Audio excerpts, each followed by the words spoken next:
Economists throughout the world are beginning to use happiness as an economic indicator. This week, Gallup helps refine this approach, referred to as well-being. I'm Yasmin Vasugian, and this is the Gallup World Poll. Global well-being is basically information that helps measure human welfare in all aspects of life: social, economic, and political. In Africa, for instance, Gallup has people polling throughout the continent to measure the state of well-being. How long does it take you to reach the closest main road? So the question now is, what kind of information do we need to measure well-being? Now, traditionally, we've looked at things like GDP, poverty rates, literacy, and money spent on healthcare to judge a region's current and future well-being. Now, that's referred to as objective measures of well-being. Putting it simply, it's numbers. But now Gallup is taking the lead on a different method, the subjective approach.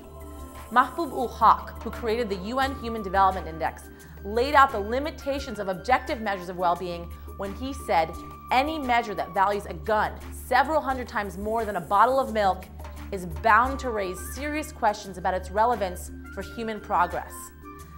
Subjective well-being is basically measuring a person's degree of happiness.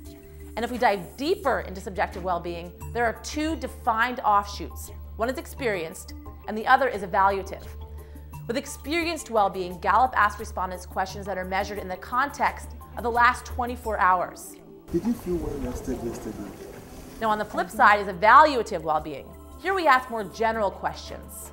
For instance, they ask respondents to rate their life satisfaction on a scale of 0 to 10, with 10 being the highest.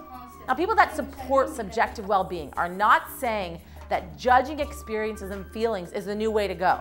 But what they are saying is that it adds to the traditional objective measures of well-being and provides a more multidimensional view. Naturally, the next question would be, does it work? Does subjective well-being help predict fluctuations in the world economy? Does it serve as an additional measure of health and its indicators?